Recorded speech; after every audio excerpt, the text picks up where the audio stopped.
Boa tarde a todos, obrigado pela presença. É uma grande honra e alegria estar aqui podendo conversar com vocês nesse momento. Quero agradecer também o Brasileixo pelo convite. E hoje a gente vai falar de epidemiologia de leishmaniose, né? A gente vai falar de vetores de leishmanioses e alguns fundamentos para seu controle e ações voltadas para a medicina do coletivo e programas comunitários. O objetivo nosso, né, como agentes de saúde, é evitar que isso aconteça. A gente está falando de leishmanioses, que são zoonoses, no caso da leishmaniose visceral, potencialmente fatal, né, para os animais, para os cães, mas também para o ser humano, né. Então, quando a gente fala de controle de vetor, controle de flebotomínio, a gente está pensando no controle da doença, né, e as leishmanioses aí possuem essa gama grande de quadros clínicos, né, a depender da espécie infectante.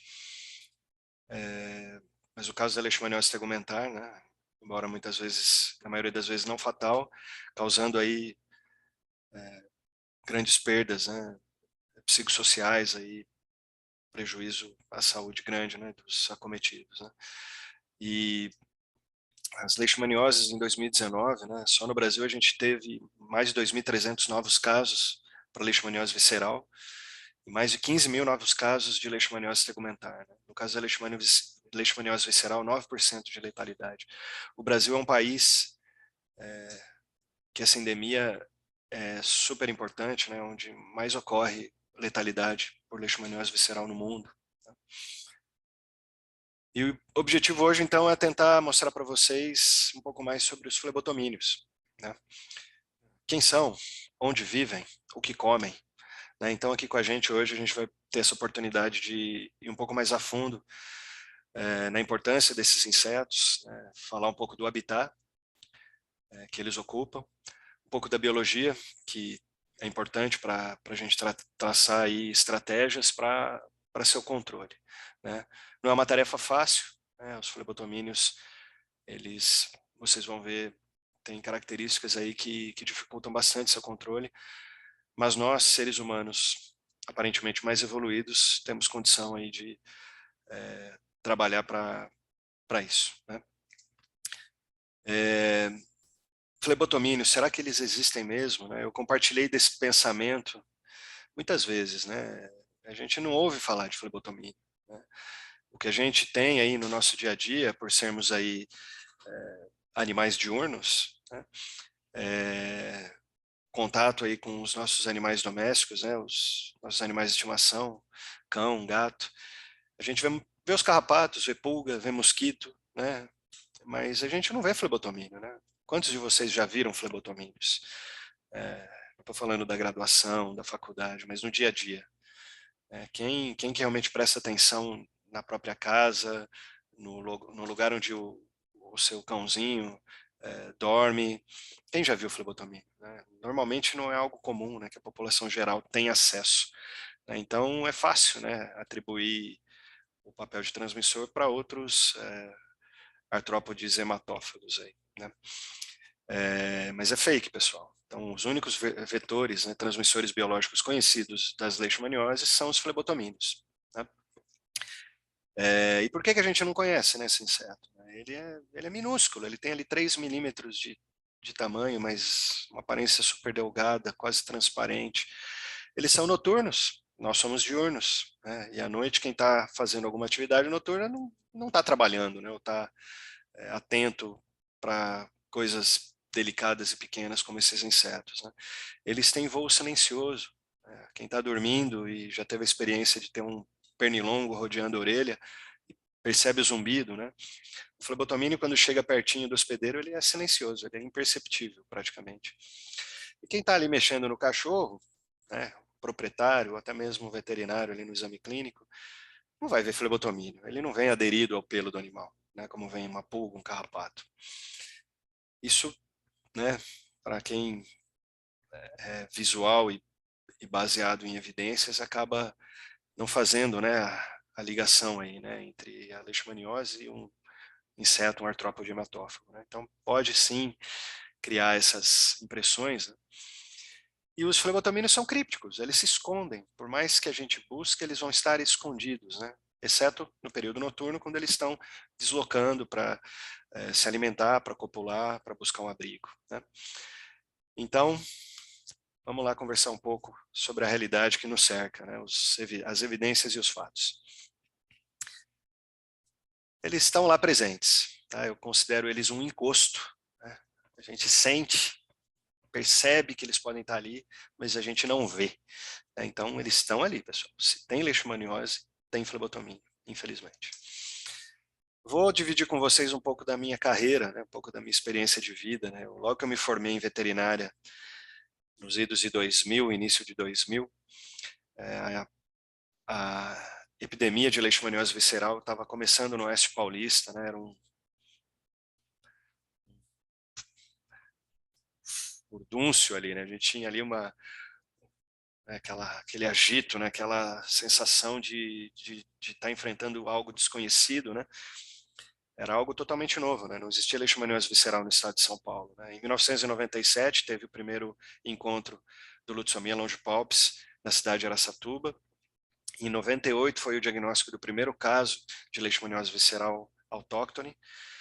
E em 99 o primeiro caso humano. Então, assim, tudo muito rápido, né? Eu estava me formando nessa época e vinha a pergunta, qual o risco de ter leishmaniose em outras cidades do estado de São Paulo, né?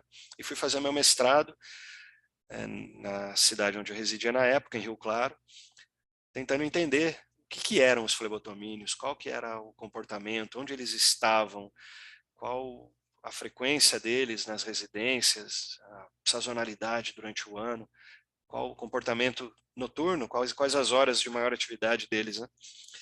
E assim foi, por 14 meses nessa propriedade, numa fazenda, na zona rural de Rio Claro, onde nessa casa que vocês estão vendo teve um caso de leishmaniose tegumentar humana. Então foi o local que eu escolhi para pesquisar os flebotomínios, né? E nessa armadilha, que a gente chama armadilha de Shannon, que acho que hoje os comitês de ética não permitiriam ser utilizados em um mestrado, a isca era o ser humano, além da tração luminosa, né? A gente colocava uma lâmpada ali, e os flebotomínios eram coletados durante o período noturno e registrados de hora em hora, né?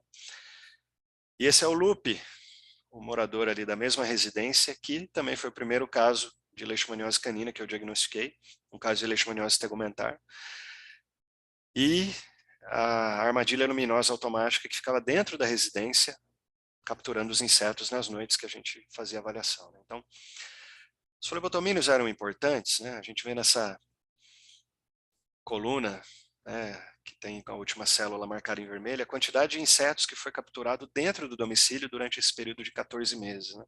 E a gente vê aí que teve coletas com mais de 100, teve uma coleta aqui com 370 insetos em uma única noite, né? Então, imaginem o incômodo que essas pessoas que moravam nessa residência tinham toda noite sendo picados por flebotomínios, né? E era uma casa relativamente bem cuidada, tinha um forro ali de madeira, né?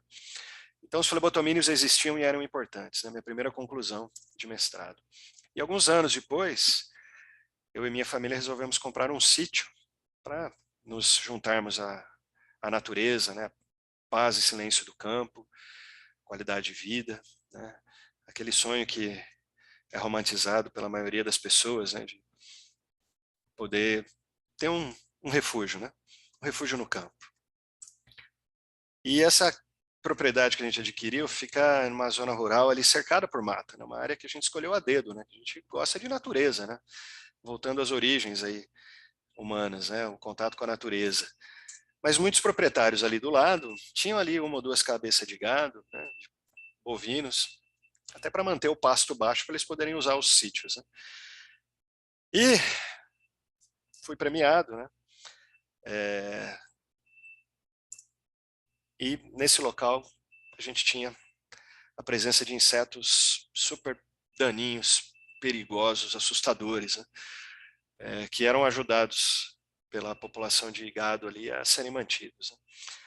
Eu estou falando do flebotomínio, né? Então, a quantidade de flebotomínios ali no local realmente era muito alta, podendo variar em milhares, dependendo da noite, né? E esse é um retrato da parede ali, da residência, do lado de fora. Aí eu contei mais de 100 indivíduos, né? Então multipliquem pelo tamanho da parede, né? Com certeza milhares ali nessa noite estavam rodeando a residência e entrando nos quartos, né? Mas eu coloquei uma tela mosquiteira que reduziu aí uns 60%, né? A gente vai ver que os flebotomínios, eles conseguem passar por tela mosquiteira do padrão para pernilongos, né? E eles passam por baixo da soleira da porta. Então, assim, também são espertos o suficientes para entrar no domicílio e ir atrás do objetivo de vida deles, que é conseguir sangue, conseguir copular, reproduzir e manter os seus genes circulando na natureza. E eu senti na pele esse problema, né? Picada de flebotomínio dói. Eles são delicados, são pequenos, para aqueles que não têm contato com eles, são até bonitinhos, mas eles são animais, insetos, praga, que isso fique bem claro. E essa é uma imagem de um flebotomínio preso em uma pedra de âmbar de milhões de anos, né? Então, esses insetos que a gente está tentando combater, eles estão aqui na Terra muito antes de nós, antes dos mamíferos, né? Eles com certeza já passaram por funis evolutivos milhares de vezes, né? Então, passaram por diferentes desafios climáticos, de temperatura, de umidade, e eles seguiram. Eles estão aqui conosco, convivendo no nosso dia a dia, na nossa residência. Essa é uma foto aumentada, obviamente, né? Ele tem de 3 milímetros a 5 milímetros, a depender da espécie. Tem o corpo bem piloso, vocês podem ver. A coloração é mais clara, pode ser mais escura, a depender da espécie, mas isso dá um nome ao inseto, né? Mosquito palha. Tem essas asas eretas ao pousar, né? Pode ser chamado de asa de veado, mosquitinho asa de veado, cangalinha, flebótomo, frebote, flebotomínio. Esse é o vilão da história que a gente está contando hoje. Hematófago, né? E ele é, por incrível que pareça, mais assemelhado aos pernilongos e mosquitos do que às moscas, né? Muita gente fala mosca, sandfly em inglês, né? Mas não é, ele é um nematócera do mesmo grupo dos pernilongos e mosquitos, tá? Isso traz algumas características importantes para esses insetos, né? A gente vai falar mais adiante. Existem mais de 900 espécies descritas e nas Américas mais de 500. Eles são os vetores biológicos de leishmania.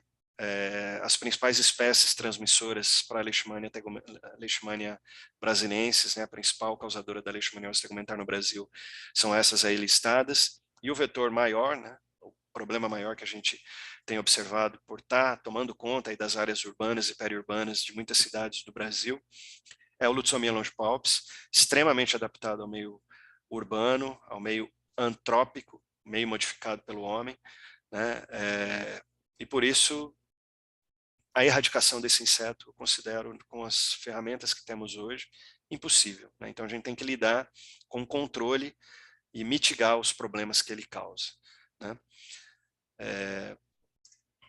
E esses insetos, pessoal, eles têm uma plasticidade, né, muito grande com relação à adaptação aos diferentes ambientes, né? Essa é uma imagem do Vale do Rio Jordão, em Israel, né, um deserto, e espécies de flebotomínio habitando e de forma bem sucedida o local, né? Os flebotomínios são considerados os insetos, né, os artrópodes hematófagos mais bem sucedidos em áreas desérticas. Porque a gente olha o macro, a imagem ampliada, mas a gente não vê o micro, né? Então esses insetos, eles vivem no micro, nos microhábitats, né? Onde vai ter umidade, onde vai ter um hospedeiro fornecendo sangue, onde vai ter vegetação. E nesse caso, a gente tem esses roedores aí, os samomes obesos, com prevalências às vezes maior do que 90%, e os insetos se reproduzindo nos próprios buracos onde as tocas onde esses roedores vivem, né? Então lá tem umidade, a temperatura é constante, é protegido da luz, do vento, você tem matéria orgânica das fezes dos animais e vegetais que também são usados no ninho, né? E aqui no Brasil, né, ou nas Américas, né, a gente tem as luxuriantes florestas tropicais, né? Então, para um inseto que sobrevive no deserto, ter a oportunidade de evoluir, né, numa situação dessa é o paraíso, né? Então, assim, as florestas tropicais trazem tudo que o inseto precisa, né? Umidade, plenitude de diferentes hospedeiros e grande variedade de vegetação, né? E variações de ecótopos, e isso traz, né, o que a gente sabe da grande biodiversidade de leishmania.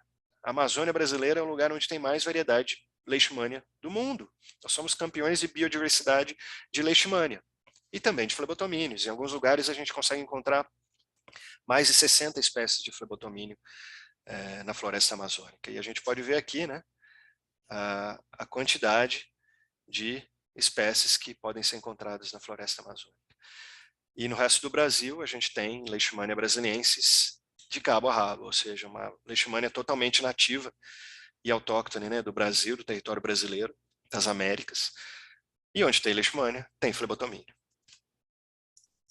Aqui um caso que eu quero compartilhar com vocês, também de uma área alterada pelo homem. A gente vê aí uma área de cultivo de cana, o rio Capivari cortando essa região, a mata ciliar do entorno, áreas de residência na parte de cima da fotografia. E nesse local a gente teve um foco de leishmaniose tegumentar. Essa casa que não é tão simples, né? Ela toda é de tijolos, mas ela não tem uma proteção, um forro, uma laje. E a pessoa que ali morava teve leishmaniose tegumentar, possuía cães para guarda dessa propriedade, e a casa ficava ao lado do rio Capivari, com essa margem repleta de mata ciliar, né? E os cães, 2 cães dessa proprietária também tiveram diagnosticado leishmaniose tegumentar por Leishmania brasiliensis, né?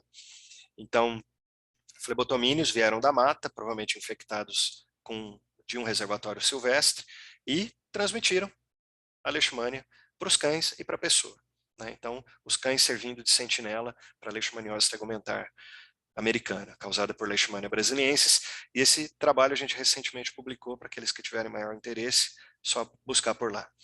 E a gente vem aqui com um quadro típico, né, pintado, clássico, de uma área de transmissão de leishmaniose visceral. Então, uma casa de condições ruins, né, bem precária, numa beira de morro, onde a gente vê vegetação verde ainda, né, no Nordeste brasileiro. Então, esse é o cenário típico e clássico da leishmaniose visceral brasileira, né, associada a áreas pobres, rurais do Nordeste brasileiro.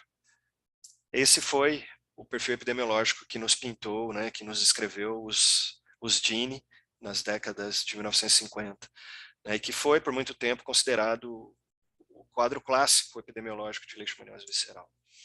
Nessa mesma época, no interior do estado de São Paulo, né, a gente estava observando surtos de leishmaniose tegumentar, né? Então, a leishmaniose tegumentar, também conhecida como úlcera de Bauru. Então, muitos casos naquela região causados, né, de forma epidêmica, e era justamente na época em que o estado estava sendo ocupado, né? O oeste paulista estava sendo desmatado para fins de ocupação e fins agropecuários, né? E era isso, a mata era derrubada, as casas eram ocupadas logo na sequência, os moradores traziam ali criações de subsistência, de suínos, de aves, de bovinos, e os flebotomíneos vinham da floresta e se adaptavam ali rapidamente a esse meio peridomiciliar, se alimentando dos animais, se alimentando das pessoas, trazendo os parasitas dos animais silvestres para próximo das pessoas, né? Nessa época, os vetores que foram encontrados no oeste paulista eram exclusivamente os vetores de leishmaniose tegumentar, né? E a gente fala de Leishmania brasiliensis, a gente fala dos vetores Nisomia neiva, Wittmanni, Pessoa, Fischeri, Migoni, né? E aí, essa mata, que hoje ocorre só no Pontal do Paranapanema, lá, foi substituído por cidade, né? Então, a cidade de Dracena, uma área endêmica para leishmaniose visceral humana e canina, né? A gente pode ver que é uma cidade totalmente urbanizada, mas reparem que tem ali, né, manchas verdes dos jardins, dos quintais. Onde tem verde tem umidade, onde tem umidade tem pessoas, tem animais, tem flebotomínio. Leishmania se tornou endêmica por conta da chegada da Lutzomia longipalpis, que se adaptou plenamente a esse ambiente. Então, esse é o quadro que a gente observa, né, por todo o oeste paulista, a Lutzomia longipalpis se espalhando desde 1997, segue em expansão, segue indo para o Paraná, segue chegando em outros países, Paraguai, Argentina, Uruguai, e elas seguem se expandindo, ou seja, se adaptando-se ao meio urbano de maneira muito fácil, né? E esse é o quadro que a gente tem das principais áreas de transmissão de leishmaniose visceral no Brasil. Campo Grande, Belo Horizonte, região de Marabá, Fortaleza, São Luís e outras áreas aí que a gente pode ver manchadas de verde. E onde que tem leishmaniose? Essa família feliz pode estar sujeita a ser picada pelo flebotomínio, né? A gente tem aí o abrigo, tem o alimento, tem a umidade e está anoitecendo, a hora certa que o flebotomínio gosta de trabalhar, né? Então, o que precisa o flebotomínio, pessoal? Alimento, abrigo, água, na forma de umidade, e a matéria orgânica, seca ou sólida, diferente do criadouro dos mosquitos, dos Aedes aegypti, por exemplo, não é água, eles se criam em ambientes terrícolas, com alguma umidade e matéria orgânica em decomposição. Do que se alimentam os flebotomínios? Sangue, claro, de sangue, né? Mas é obrigatório também a presença de seivas vegetais. Os açúcares vegetais são importantes para a manutenção dos insetos. Os machos só se alimentam de seivas vegetais. E também de secreções, né, de afídeos, dos pulgões, né? É muito comum, para quem já tiver curiosidade de olhar o jardim, ver aí, né, os pulgões eliminando açúcares, né, defecando os açúcares. E as formigas adoram. Elas se alimentam aí desses açúcares eliminados pelos pulgões, né? Como a gente não está lá de noite, que é a hora que trabalha o flebotomínio, a gente dificilmente vai ver, mas se alguém conseguir registrar, nos avisa aí que é um relato super interessante. As fêmeas também se alimentam desses açúcares vegetais, e inclusive tem relatos de que algumas leishmania podem sim necessitar desses açúcares para se manterem dentro dos flebotomínios, né? É importante para o desenvolvimento da leishmania dentro do tubo digestivo do inseto. As fêmeas são hematófagas obrigatórias, necessitam da hemoglobina para a maturação dos ovócitos, né? Como dito já, são crepusculares e noturnas, então, enquanto a gente está descansando, elas estão trabalhando, né? São oportunistas, a Lutzomia longipalpis normalmente pica o que encontrar, né? Vai encontrar o quê? O que está do lado de fora da casa. Então, tem uma certa preferência, né, em quantidade, né, quando a gente captura os insetos da natureza e vai ver o interior, o conteúdo do intestino desses insetos e tentar identificar a fonte sanguínea, vai ter uma maior quantidade de sangue de aves, depois de cães e em terceiro do humano. Será que é uma preferência mesmo ou será que é uma oportunidade que esses insetos tiveram maior de se alimentar nessas espécies? Então, a quantidade de hospedeiros vai, de alguma maneira, poder influenciar nisso daí.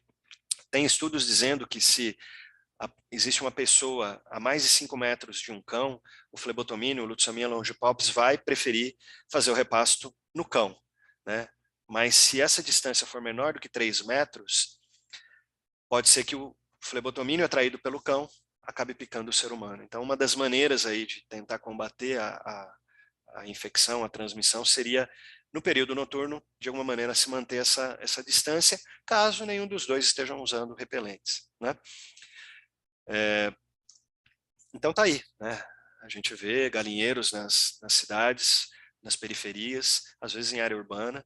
Esses galinheiros, eles são sim os principais focos de alimentação de flebotomínios e talvez de reprodução desses flebotomínios. Eles estariam mantendo os hotspots dentro das áreas urbanas aí, que seriam os focos de dispersão aí dos flebotomínios, que poderiam dali colonizar áreas secundárias e terciárias. Então, é importante o olhar sanitário para os galinheiros dentro das cidades, né? E canis, né? Eu acho que quando você tem uma grande quantidade de cães, né, isso também pode estar influenciando aí uma grande abundância de alimento para os insetos, né? Então é importantíssimo, né, pessoas que têm maior quantidade de cães, né, ou até canis de associações de proteção, ter sim esse olhar crítico de que pode sim estar contribuindo para aumentar a densidade de flebotomínio, tá bom? E tem um fato interessante, que talvez muitos de vocês já saibam, né, mas a transmissão da leishmaniose pela picada do flebotomínio, transmissão da leishmania pela picada do flebotomínio, ela não é aleatória, né, ela não é linear, né, ela tem um viés aí do flebotomínio bloqueado, né, o flebotomínio infectado, ele possui ali o promastigota, né, dentro do seu tubo digestivo, que vai estar se alojando ali na válvula do esôfago, que a gente chama, que seria o estômago. E a própria leishmania, ela elimina algumas enzimas que fazem aí a degradação, né, degeneração dessa válvula. Então, o flebotomínio, quando ele vai com fome ali, precisando do sangue, fazer o repasto, ele regurgita, né, aquele flebotomínio, aquela promastigota, muitas vezes, né, porque ele tenta sugar, ele não consegue sugar, porque aquela válvula está bloqueada, está entupida, então ele tenta várias vezes sugar, e ele não conseguindo, ele muda de lugar. Ele, pô, tá difícil esse pedaço de pele para eu sugar, eu vou picar a pele do lado. E por isso, um único flebotomínio pode causar várias infecções, né? Então, no caso da leishmaniose tegumentar, a gente vê diferentes lesões em um mesmo hospedeiro, né? Provavelmente, possivelmente, pode ser um único flebotomínio que cause essas lesões, né? E também existe, né, um gel que o promastigota produz para se prender na parede do tubo digestivo do inseto, que também aí, né, tipo de um gel que bloquearia, né, essa transmissão, né, bloquearia essa hematofagia, né? Isso ocorre também na leishmaniose visceral, né? Então, flebotomínio que está bloqueado, né, pelo promastigota, ele vai ter dificuldade em sugar o sangue. E ele, por aí, ele pode fazer várias tentativas de repasto, várias picadas num único momento, numa única noite, num único indivíduo. E às vezes no indivíduo do lado, né? Então, se você tem 2, 3, 4 cães ali, todos dormindo juntos, né, esse mesmo flebotomínio pode picar diferentes animais em uma mesma noite, né? Aqui a gente vê os cancros de inoculação de Leishmania infantum em um cão diagnosticado com leishmaniose visceral, né? Então, esse foi o momento da infecção e as, a infecção, né, localizada no ponto de inoculação. E o deslocamento dos flebotomínios? Eles se deslocam voando, né? E aí tem diferentes tipos de voo, tem o voo curto e saltitante, né? Ele pousa e dá pequenos pulinhos para se deslocar, às vezes sobre o hospedeiro, né?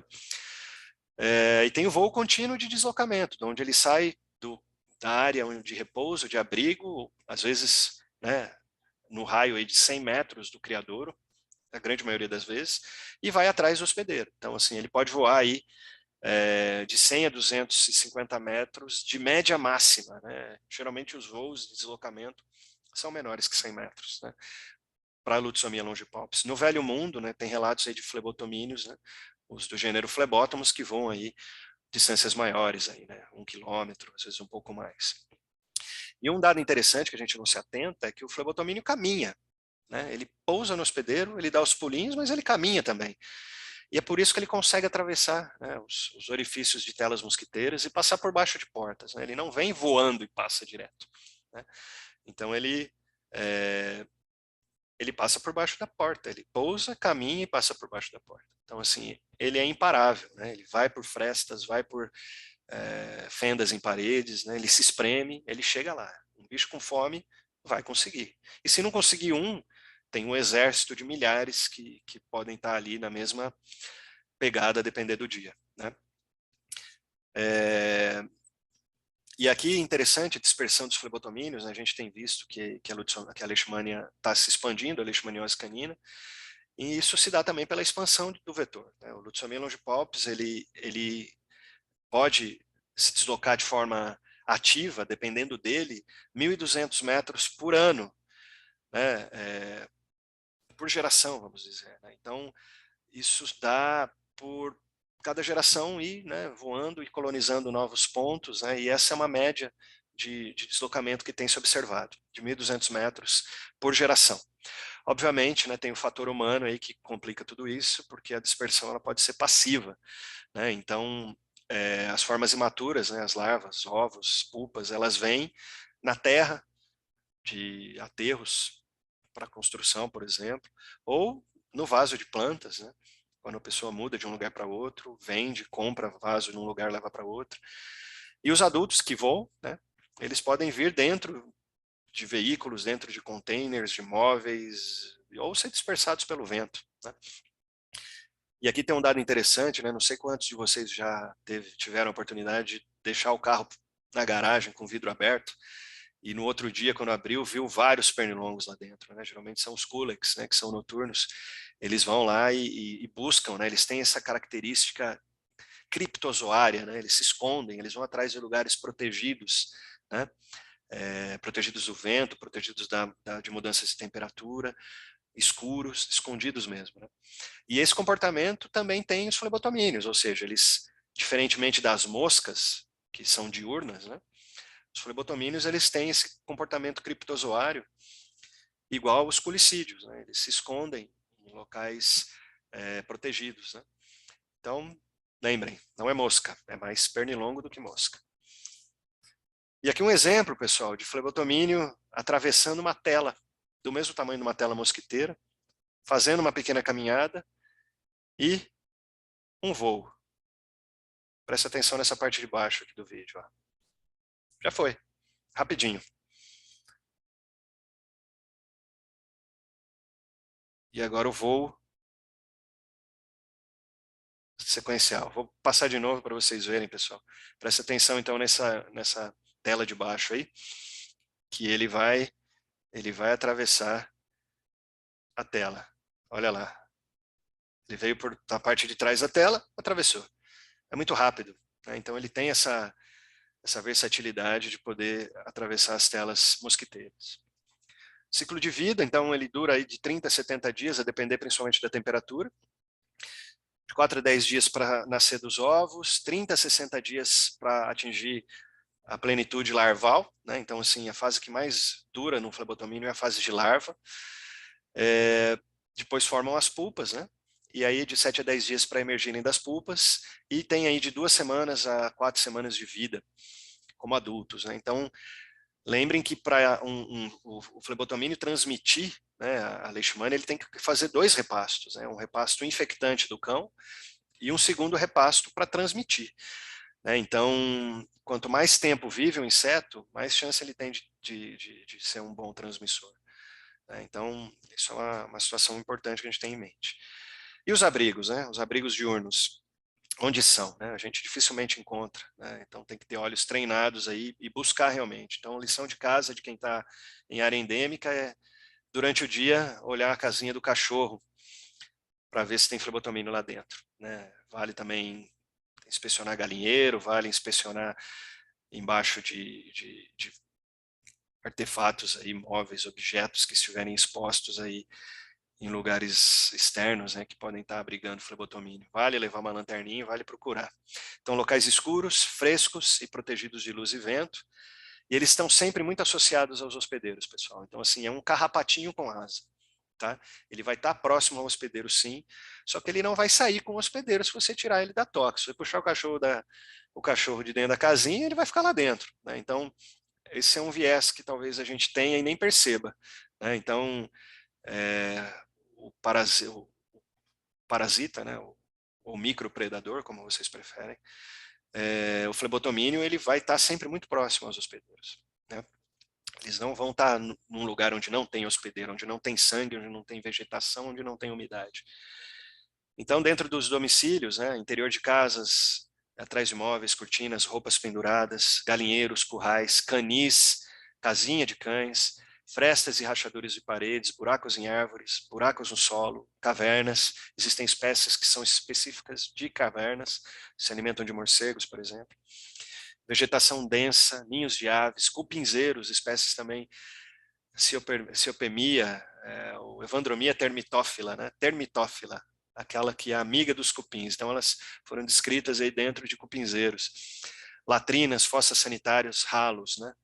Matéria orgânica fecal em abundância, umidade, escuro, temperatura constante. Tudo que flebotomínio gosta. Então, aqui alguns abrigos diurnos que eu pude localizar. Aqui, a leishmaniose do asfalto, né, em Campo Grande, uma área extremamente antropizada, urbana. E as mangueiras, né, pessoal? Mangueira é importante em área quente, né? Para quem vive em área com temperatura acima de 35 graus em boa parte do ano, né, abafado, sabe como é importante ter uma mangueira, uma árvore grande fazendo sombra, ainda mais quando a energia elétrica fica cara, né? Então, é um ambiente que propicia a umidade, né, uma temperatura constante, que mantém os insetos aí, né. Aqui nessa casinha de cachorro, né, que vocês veem à direita no alto, a gente viu essa manchinha preta, e era um Lutzomia longipalpis, né. E depois ainda, né, a mangueira, né, dá o fruto que todo mundo gosta, mas também gera aí essa quantidade de matéria orgânica, que certamente quando empilhada, né, e segurando a umidade, pode favorecer a criação do flebotomínio. Então, retirar e remover a matéria orgânica, como nessa imagem de baixo à esquerda, é importantíssimo. E aqui, né, outro abrigo diurno, né, então casinhas de cães, né, do lado no alto à direita a gente vê uma manchinha preta lá no meio, e esse inseto também identificado posteriormente como Lutzomia longipalpis. Então, esses são os abrigos, né, a gente tem que cuidar para estar atento, né, e de alguma maneira prevenir, né, que eles se instalem nesses locais. Né. Os criadouros, né, as larvas são terrícolas, eles podem submergir por até 3 a 4 dias, né, então se tem uma enchente, eles não vão morrer. Vão precisar aí também de locais escuros, né, com pouca luz, temperatura constante, rico em matéria orgânica, pessoal, e com uma umidade ideal, não muito úmido nem seco, né. Então, tocas de animais, frestas de rocha, serrapilheira, né, aqueles acúmulos de folhas em jardins, em matas, né, raízes e troncos de árvores em áreas de floresta, são ambientes que eles criam, né? E nos meses mais secos, né, eles vão estar mais presentes na beira de rio, de lago, dos corpos d'água, que mantém mais umidade. São poucos os criadores de Lutzomia longipalpis descritos, é uma área que a gente precisa realmente de pesquisa, né, intensa, e aí tem muitos patrocinadores aí participando desse simpósio, que eu acho que podem financiar de alguma maneira, né, esse tipo de investigação, né. Foram encontradas larvas identificadas posteriormente como Lutzomia longipalpis em currais de equídeos, em galinheiros, cavidades de rochas, entre raízes de árvores, ao redor de uma caixa d'água que tinha um vazamento de água, foi encontrado a larva do inseto. E eles podem não fazer posturas em locais únicos, diferente dos mosquitos, né? A gente vê aquela quantidade grande de larvas nadando ali num pote com água. Essa ovipostura ela pode ser de forma dispersa, né? Então algumas poucas larvas, ovos em alguns lugares e outros em locais mais distantes. Então isso dificulta a recuperação das larvas e identificar realmente os principais criadores, né? Aqui para vocês terem uma ideia, esse daí é um inseto que acho que todos conhecem, é a mosquinha dos filtros, que a gente vai encontrar aí nos banheiros, né, nos boxes de banheiro. Não sei se alguém já conseguiu identificar a larva, é uma larvinha, uma lagartinha pretinha aí de 1 centímetro mais ou menos de tamanho, um pouquinho menos. Uma minhoquinha preta, em termos bem leigos, que pode ser encontrada nos boxes de banheiro, bem nas juntas ali do azulejo, aquelas regiões que são mais difíceis de limpar, às vezes ficam mais escuras. É aquilo ali que alimenta as larvas do Clogmia albipunctata, né? Anteriormente era Theumatoscopus albipunctatus. Esse bicho é um psicodídeo, ele é parente do flebotomínio, da mesma família, e ele cria, né, tem alguns aspectos da biologia muito parecidos, né? Aqui a gente pode ver ó, a anteninha com vários segmentos, né? Tudo que tem antena com mais de 5 segmentos é um nematócera, pessoal. Então, parece uma mosquinha, mas ele é um nematócera, está mais aparentado a um culicídio do que a uma mosca, né? Um ortorrafo. Isso é um exemplo de um canil com frestas e fendas na rocha, aí, na parede, com um acúmulo grande de matéria orgânica, e aí propiciando a criação desses insetos, né? Então, provavelmente, um flebotomínio estaria apto a criar numa área dessa. Então, para aqueles que têm canil, para aqueles que têm área mantendo cães, né? Então manter as construções livres de frestas e fendas é uma maneira de impedir que os flebotomínios se criem com mais facilidade, certo? Aqui novamente áreas de criação de flebotomínio, não, tocos de árvore, aquela área de caixa d'água, né, que eu comentei lá atrás, então um vazamento de água aqui, numa área extremamente seca, pessoal. Isso aqui é a caatinga baiana, né? E não tem jeito, não tem bala de prata, infelizmente. A gente não vai conseguir matar esse inseto com uma única ação, né? Então, I'm so sorry, no silver bullet available so far. Quem sabe no futuro a gente consiga aí uma ferramenta de controle usando a transgenia, né, a biologia molecular aí, que possa, né, talvez ter um enfoque maior, mas eu não vi nenhum trabalho publicado. Se alguém souber e quiser compartilhar depois, agradeço. Manejo ambiental, proteção individual e educação em saúde é o que a gente pode fazer, especialmente educação em saúde, que é o que a gente está fazendo agora nesse momento. Então, todos nós, profissionais de saúde, podemos e devemos agir proativamente, né, conscientizando as pessoas. Daí, é uma lista, né? Inseticidas residuais em superfícies, né? Os piretroides ainda são úteis. Intra e extradomiciliar, especialmente em áreas de transmissão, é a maneira que o Ministério da Saúde ainda utiliza no caso de transmissões ativas. Isso pode ser associado a feromônios. Tecidos impregnados com inseticida, né? Então as telas mosquiteira, embora não segurem o inseto, elas são importantes porque o inseto pousa nessas telas antes de se espremer para passar por elas. Então, eles têm contato com inseticida nesse momento e podem sim ser bem efetivos, né? Mas tem que estar com inseticida. A tela simplesmente, por si só, ela é uma barreira, ela ajuda, mas ela não elimina, né, a entrada do inseto e o contato com o hospedeiro. A tela anti-afídeos é uma tela usada em meios agrícolas, aí, principalmente para culturas de hortifruti, né?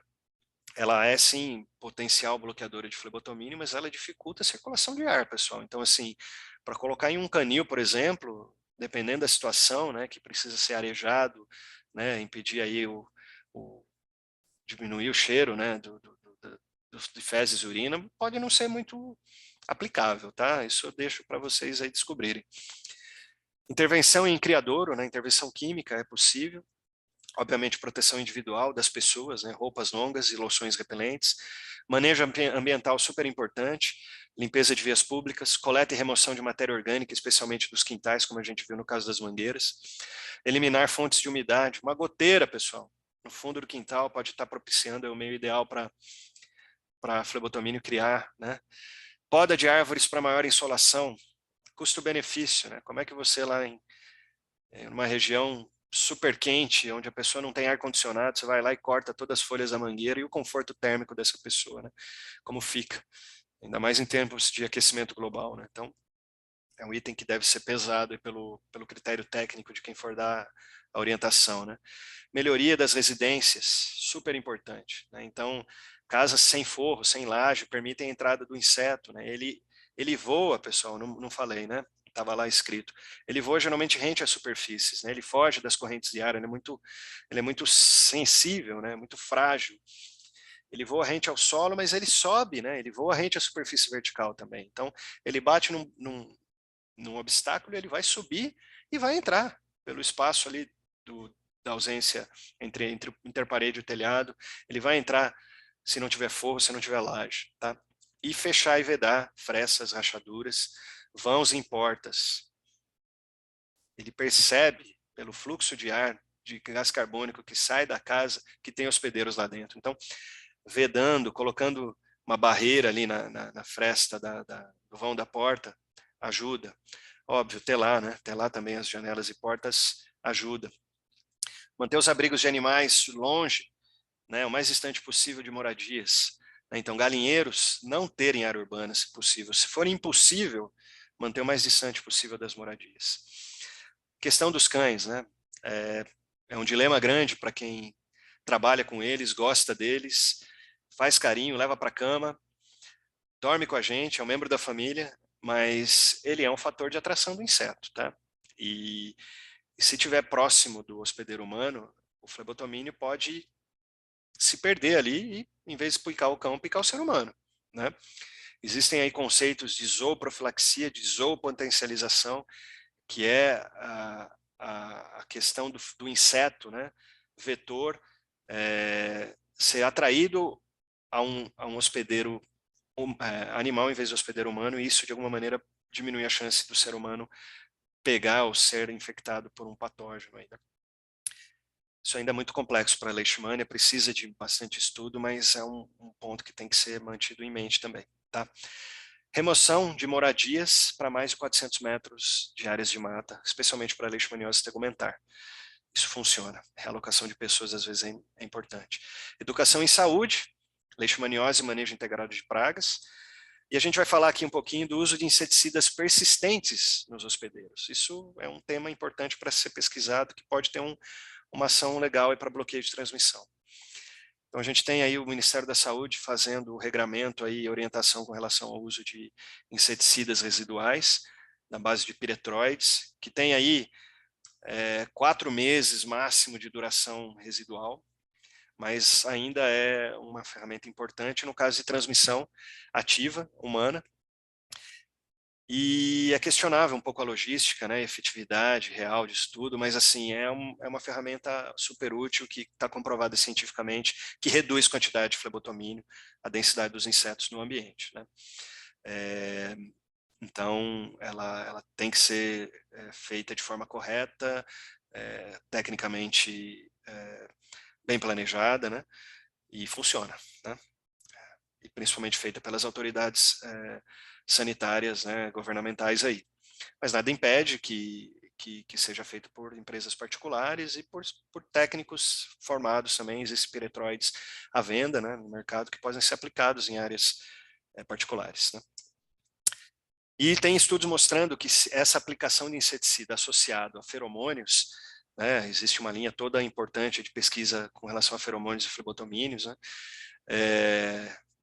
pode ter um potencial importante. Mas lembrar que existem populações de Lutzomia longipalpis que produzem feromônios diferentes e que isso tem que ser levado em conta quando for se fazer um trabalho, né, para atrair esses flebotomínios. Então, talvez tenha que se usar uma mistura de vários feromônios ao mesmo tempo para poder acertar aí o tipo de feromônio que está na população de Lutzomia longipalpis do local, né? Mas é um tema super importante e interessante de pesquisa. E lembrar que o animal que tem leishmaniose, o cão infectado e com sintomas aí, ele é um fator atrativo para lutsomia ou para flebotomínios. Né? Tem estudos mostrando isso. Então, a transmissão, além de não ser aleatória pelo flebotomínio infectado bloqueado, o cão infectado ele pode atrair mais flebotomínios. Então, é importantíssimo que se mantenha aí, né, essa situação do cão infectado estar protegido, talvez sob tratamento, né? Qual é o efeito do cão infectado em tratamento para atrair o flebotomínio, né? Então isso vale a pena ser investigado. É um fator que torna obrigatório, e é bom lembrar isso, né? Que o cão em tratamento ele tem que estar, sim, corretamente acompanhado por um médico veterinário e corretamente tratado com produto repelente de flebotomínio. O uso de inseticidas aí voltados para criadores de flebotomínio é uma possibilidade. Existem estudos in vitro mostrando que, por exemplo, os IGR, né, como o diflubenzuron, ele pode agir sim como uma ferramenta importante na inibição das larvas, das formas imaturas de flebotomínio se transformarem em adultos. Né? Tem estudos aí feitos pela SUSEM que mostram que tem um potencial aí positivo, mas que merece sim ser melhor investigado. Né? A gente não sabe nem onde estão esses criadores de flebotomínio. Né? Então, acho que vale a pena, né, essa área de pesquisa seguir adiante. E tem estudos mostrando que o uso de repelentes, né, por exemplo, aqueles repelentes de uso intradomiciliar com mediante carga elétrica, né, existem esses aparelhinhos aí que são comercialmente utilizados, pode ter um papel interessante para ambientes fechados, né, por exemplo, quartos, né,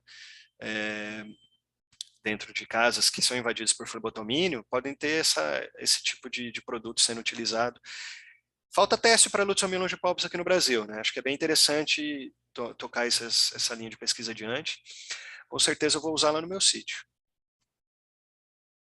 Até 95% de eficácia para Phlebotomus papatase lá em Israel, né? É um dado super interessante. Telar canis, né? Acho que é importante ter isso em mente, né? Lembrar que se a tela está impregnada com piretroide, ela vai ser mais efetiva. Telar canil não é fácil, o cachorro vai passar a unha ali, vai rasgar essa tela, então tem que ter uma proteção, aí, pensar numa maneira efetiva.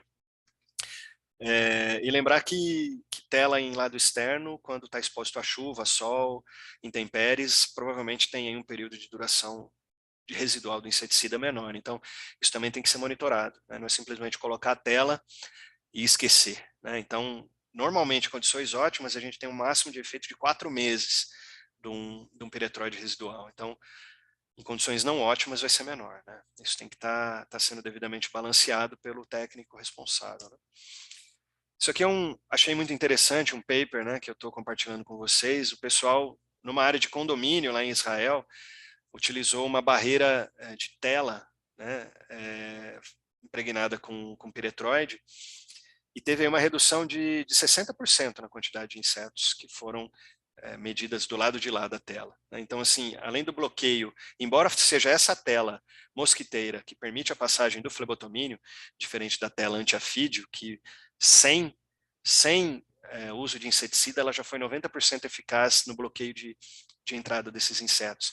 Mas mesmo a tela mosquiteira, que permite a passagem do flebotomínio, ela foi capaz de bloquear 60% aí da passagem desses insetos para o lado de lá, dessa tela aí, que tinha 2 metros de altura, né? Então aquilo que a gente comentou, o flebotomínio voa abaixo, e ele sobe, né? Também rente a superfície, e ele foi controlado aí com cerca de 60% menos insetos do lado de lá da cerca. Então, para quem dorme em áreas endêmicas, aí não tem muito controle, né? Principalmente aí para comunidades expostas, vulneráveis, em áreas aí de pobreza, né? Fundamental o uso de telas mosquiteiras impregnadas com inseticida é sim uma maneira efetiva, mais permanente e que vai reduzir a quantidade de casos de leishmaniose humana, né? E esse é um tema interessante que eu queria trazer para vocês, aí, né? O uso de novos produtos, né? A gente tem novas moléculas antiparasitárias, no caso aí, os isoxazolínicos, né? A gente tem aí no Brasil 4 produtos registrados, por exemplo, o Afoxolaner, o Floralaner, o Lotilaner e o Sarolaner. São produtos aí de uso veterinário para cães, visando o controle de pulgas e carrapatos, né? E tem pessoas pesquisando sobre a utilização desses ativos, dessas moléculas, em humanos, como uma potencial ferramenta de controle de transmissão para antropozoonoses, né, ou antroponoses, né?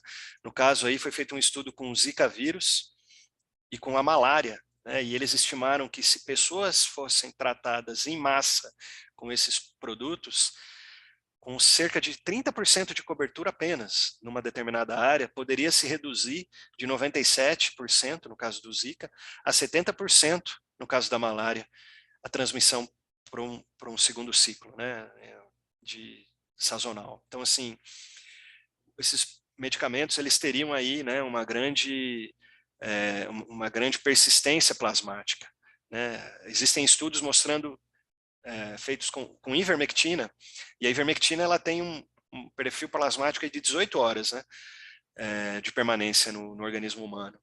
E essas moléculas aí, em estudos teóricos, né, de extrapolação alométrica, né, tirando dados de cão para o humano, estima-se que poderia ter uma persistência de 30 a 60 dias, a depender da dose. Isso seria suficiente para matar os mosquitos, os pernilongos e talvez flebotomíneos, né? Então merece aí um olhar mais interessante aí como uma ferramenta de bloqueio de transmissão. Dificilmente haveria um controle, né, da população de flebotomíneos usando esse tipo de estratégia, mesmo em cães, né? Essa mesma estratégia poderia ser feita em cães para bloqueio da transmissão de leishmaniose visceral, por exemplo, né? Mas a grande diversidade de hospedeiros para flebotomíneos, né, como a gente viu, aves, até os próprios ser humano, dificilmente reduziria a quantidade de insetos no ambiente. Mas poderia ser, sim, uma ferramenta de bloqueio, se todos os cães, por exemplo, ou a maioria, ou uma quantidade X crítica de animais estivessem tratados em uma área endêmica, poderia sim reduzir de forma massiva aí a transmissão, né? Então fica a ideia, compartilhando aí com vocês, para se levantar estudos aí nessa área, né, que acho que seria muito interessante. E educação em saúde, né, pessoal? Olha só, né, a gente, de 2000 a 2012, teve mais mortalidade humana de leishmaniose visceral do que dengue. A dengue é uma doença aguda, epidêmica, que lota os hospitais e por isso traz grande carga, né, grande impacto no atendimento básico de saúde, né? Então isso é por isso talvez a dengue é tão importante, deve ser mantida como importante, né, e divulgada dessa maneira. Mas a leishmaniose mata mais que a dengue em algumas situações. Então, assim, por ser uma doença crônica que ocorre lentamente, né, ela não tem talvez essa visibilidade que uma doença aguda e epidêmica tem como a dengue, né? Então, merece a devida importância, a devida divulgação, né, a leishmaniose visceral. E nós, como formadores de opinião, como técnicos sanitários, devemos sim conscientizar as pessoas a respeito da importância da leishmaniose, da importância do combate ao vetor, da importância das medidas de manejo integrado, né, ambiental, que serve para vários outros animais nocivos aí, né, parasitas e vetores. Então, isso tem que estar na nossa conversa do dia a dia, tem que estar na conversa do dia a dia do brasileiro, né? Acho que isso é importante, né, levar em consideração. E falamos de repelência individual, existem os repelentes individuais para cães, né? Então a gente tem duas linhas principais de trabalho, principalmente o uso de produtos tópicos Puron, de uso constante, que tem aí um rápido início de ação máxima, né? Então a gente aplica esse produto e em menos de 24 horas a gente já tem aí um potencial de ação máximo para proteger os animais contra as picadas de flebotomínio. São de curta duração e merecem aí então um tratamento intensivo dos animais. E tem as coleiras antiparasitárias, né, que tem aí piretroide geralmente como ativo principal, né, e que tem aí grande persistência, né, por meses, né. Então essa persistência ela é muito vantajosa no caso de animais aí que estão expostos aí à picada do inseto, né, animais que ficam em área externa, né, mas lembrando que tem um período ótimo mais demorado, então aí de 2 semanas, né, geralmente para que esse pico de atividade das coleiras ocorra. Então é obrigatório, né, o tratamento inicial repelente com um produto tópico aí, né. E claro, cuidar, né, do momento de remoção dessas coleiras, por exemplo, para tomar um banho, né, que isso impacta e tem um impacto que merece ser avaliado devidamente pelo médico veterinário quando do manejo adequado, né? Talvez uma reaplicação de um produto tópico nesse momento seja importante. Era isso que eu tinha para falar. Esses são os companheiros de jornada das várias atividades que a gente já conduziu aí nessa vida profissional e que eu sou muito grato e honrado de ter tido o privilégio de conviver com eles e que muito me ensinou durante a minha carreira, né? E espero poder continuar tendo contato e trabalhando em conjunto assim que possível. Deixo o meu contato, agradeço imensamente a oportunidade, fico à disposição e vamos com tudo. Obrigado, pessoal. Um abraço a todos.